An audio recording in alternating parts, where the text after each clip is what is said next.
Hey Pops, I got a question for you, man. Well, see, with the debates that are going on right now, they just had the first one with Romney and Barack. I was on my couch watching it, no doubt. Well, me personally, I didn't watch it, but I'm just wondering, I hear people talking about it, and even though it's an American debate, do you care? I don't care, man, because Canada is on puppet strings to America no matter what. 30 million as opposed to 330 million. We're at what? We're 1/10 of the country's population. So no matter what happens in America, they dictate how we're gonna really live.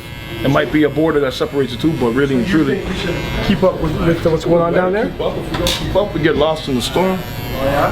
If America goes downhill, Canada can rise up economically, and for once be able to cut them puppet strings. But at the end of the day, we're still subservient to what they do.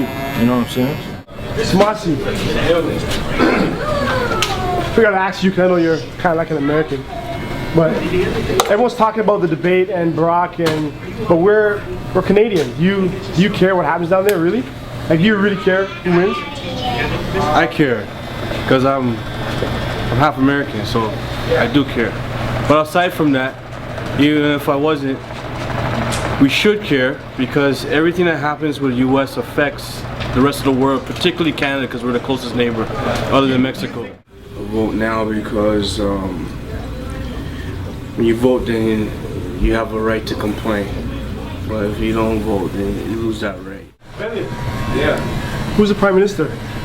Prime Minister?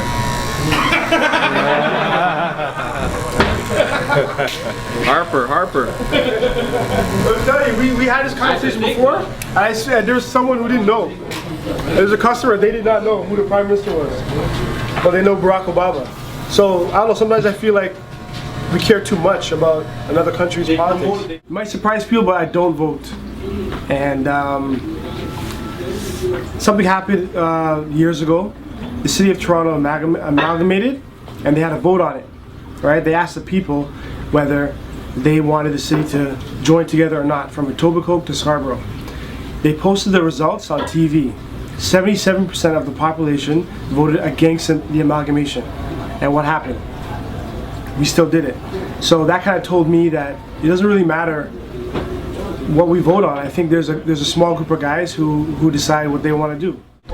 They promote their election well, and because the people feel empowered. They feel like they're part of the process. So that's why it works to a certain level over there. Would you vote? Vote for what? If you were down there right now in the States, would you vote? Yeah, probably. You would vote? Because, man, there's too much history, man, in my situation, too much history of blacks being killed just for the right to vote. So if I look at it from that perspective, I ain't gonna let like 30 million black people die to get the right to vote and then me be ignorant and not vote. Do I believe that voting is gonna make a difference all the time? No, I don't. In Canada or America. There's all kinds of reasons that Bush won that didn't have to do with votes, so, you know. Okay, so let's bring it up here. We're here now, we're Canadian. Did you vote? No. I ain't voted. I don't know what the politicians are fighting for. But now that I'm in a big city, I don't vote because I don't know, for one, who the politicians are. I get a pamphlet at my door saying that, yo, come vote for me, but it's just like you don't know them, so you can't trust them.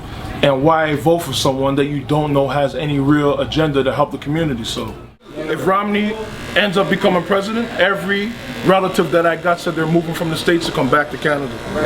And for the simple fact that the man's last speech ended with let's keep America American, that was a slogan of the KKK in 1913. So I'm not a believer in anything that Romney got to do with it. Barack all the way, Hussein, Kenya, bomb.